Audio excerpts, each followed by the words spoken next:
Olá, bom dia, meus caros irmãos e irmãs, queridos devotos e devotas de Santo Antônio. Paz e bem a cada um de vocês, paz e bem às suas famílias. Que alegria a gente chegar mais uma vez até você, levando a nossa mensagem, as nossas reflexões do Evangelho do dia a dia. Nós estamos iniciando as reflexões da 15ª semana do Tempo Comum. Nesta segunda-feira, dia 15 de julho, a gente reza, a gente faz esse caminho de seguimento de Jesus a partir do Evangelho de Mateus, capítulo 10, versículo 34, até o início do capítulo 11, versículo 1. Disse Jesus para os seus discípulos: Não penseis que eu vim trazer paz à terra. Não vim trazer paz, mas sim a espada. De fato, vim separar o filho de seu pai, a filha de sua mãe, a nora de sua sogra. E os inimigos do homem serão os seus próprios familiares. Quem ama seu pai ou sua mãe mais do que a mim não é digno de mim. Quem ama seu filho ou sua filha mais do que a mim não é digno de mim. Quem não toma sua cruz e não me segue não é digno de mim. Quem procura conservar a sua vida vai perdê-la. E quem perde sua vida por causa de mim, vai encontrá-la. Quem vos recebe, a mim recebe. E quem me recebe, recebe aquele que me enviou. Quem recebe um profeta por ser profeta, receberá a recompensa de profeta. E quem recebe um justo por ser justo, receberá a recompensa de justo. Quem dera ainda que seja apenas um copo de água fresca a um desses pequeninos, por ser meu discípulo, em verdade eu vos digo, não perderá sua recompensa. Quando Jesus acabou de dar essas instruções aos 12 discípulos, partiu daí a fim de ensinar e pregar nas cidades deles. Recordamos, caros irmãos e irmãs, na semana passada eu refletia de que Jesus estava passando instruções a seus discípulos, instruções para a missão deles. E agora aqui novamente, Jesus continua a tratar das exigências radicais da missão. Percebamos que, primeiro, que nada pode impedir o seguimento de Jesus. Ainda que possa trazer sofrimentos, provocar rupturas, mesmo dentro da própria família. É bom que se diga que os evangelhos, eles foram escritos nos anos 70, 80, onde que então o seguimento de Jesus, o se tornar cristão, o cristianismo, ele provocava rupturas dentro das famílias. Por quê? Dividia as famílias. Porque alguns se convertiam ao cristianismo, outros permaneciam no judaísmo. E isso provocava, então, cisões, rupturas, conflitos dentro das famílias. De qualquer forma, é bom a gente ter em conta que a sorte do discípulo, ela vai ser sempre tal qual do seu mestre. Jesus, ele foi ignorado e não acolhido pelos seus próprios familiares. Não é que Jesus ele incentive ou declare guerra, não se trata disso, porque são as pessoas que se dividem em relação ao reino de Deus.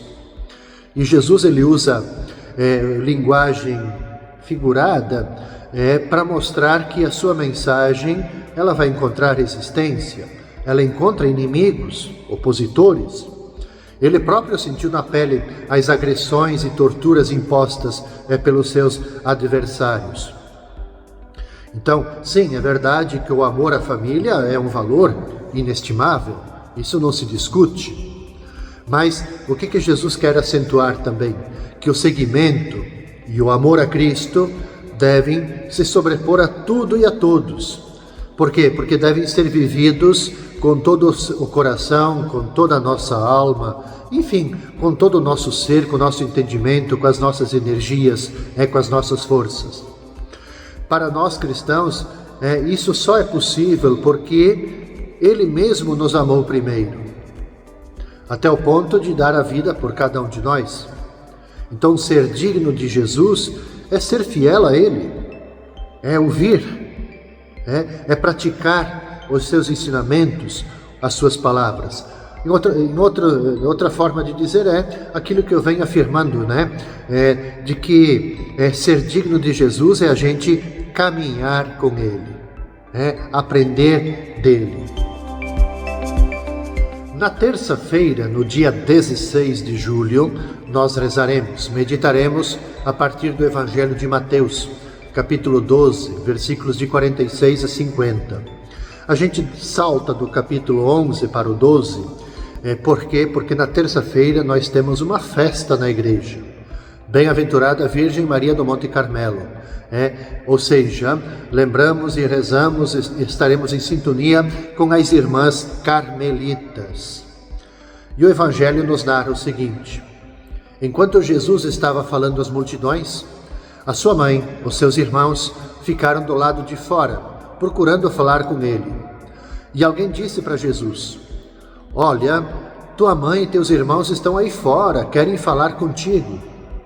Jesus perguntou àquele que tinha falado: quem é minha mãe e quem são meus irmãos? E estendendo a mão para os discípulos, Jesus disse: eis minha mãe e meus irmãos, pois todo aquele que faz a vontade do meu Pai, que está nos céus, esse é meu irmão, minha irmã e minha mãe. Veja, caros irmãos e irmãs, Jesus ele falava para as multidões e nos narra esse trecho do Evangelho, e que a sua mãe e os seus irmãos tinham desejo de falar com ele. E ele foi avisado, e a sua resposta para o interlocutor foi como que contundente: os meus irmãos são meus discípulos, aqueles que fazem a vontade do meu Pai que está no céu. Então, diante da missão de Jesus, os laços familiares são relativos. O que une as pessoas, percebamos, diante da missão de Jesus, o que une então as pessoas é fazer a vontade de Deus. Assim como fizeram os apóstolos ao deixarem o mar, a profissão, os entraves do judaísmo.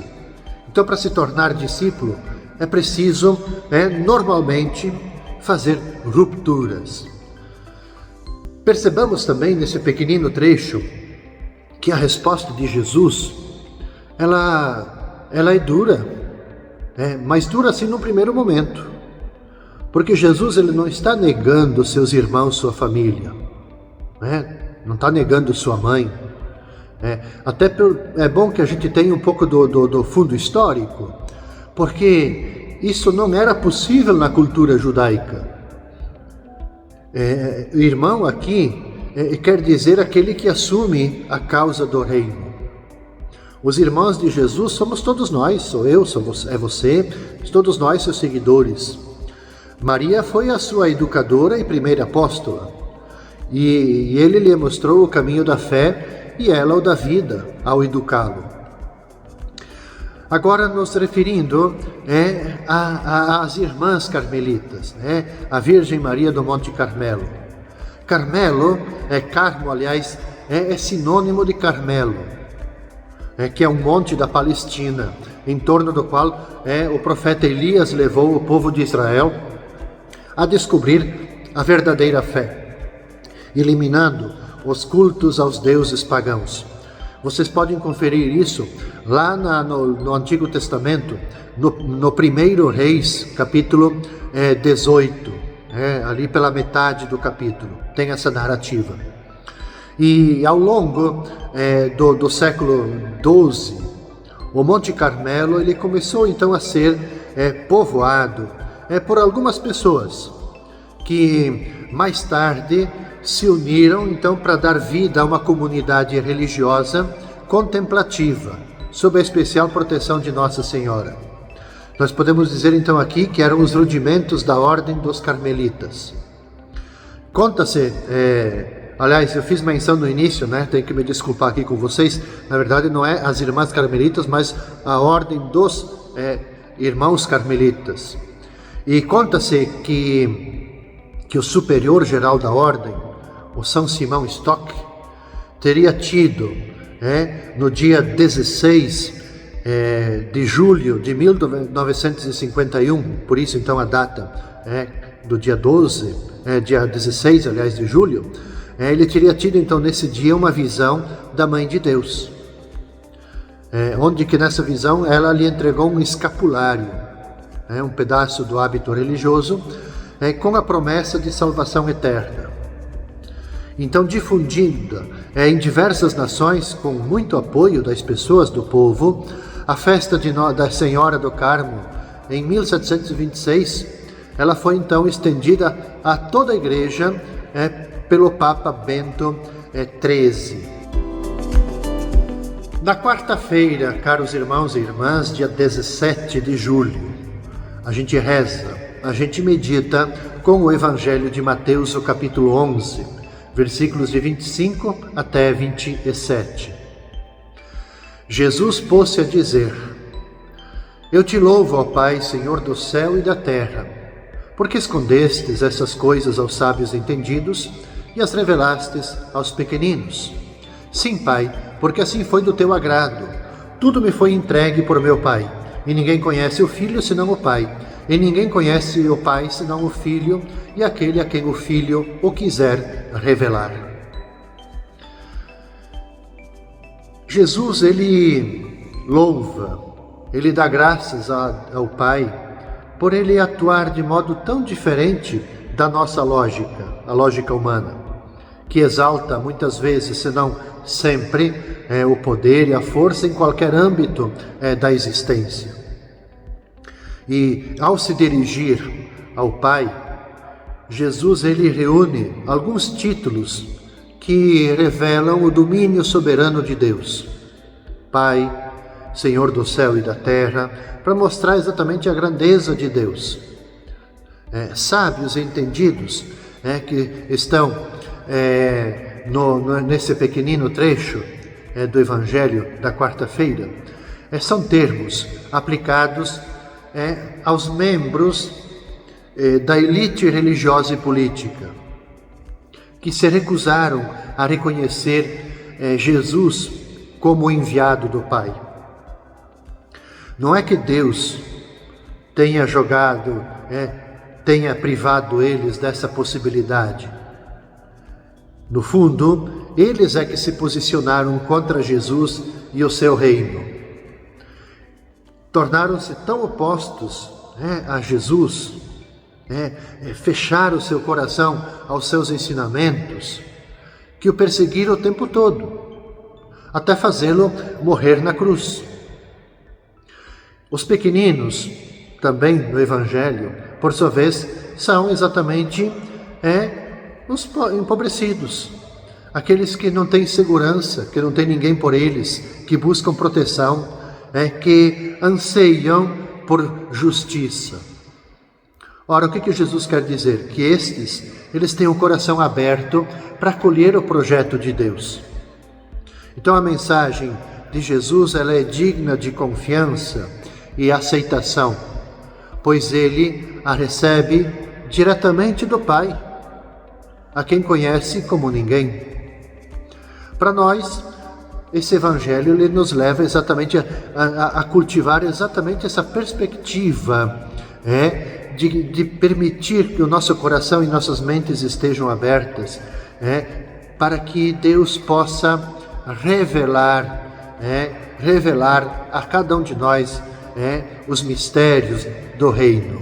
A gente precisa ser como os pequeninos e não como os sábios entendidos, no sentido de recusar a reconhecer Jesus como enviado do Pai. Com essa mensagem, então, eu concluo o itinerário desta primeira parte de reflexões desta 15ª semana do Tempo Comum. A gente vai se encontrar novamente na quinta-feira, neste mesmo horário. Eu quero desejar a cada um de vocês, para suas famílias, um bom início de semana.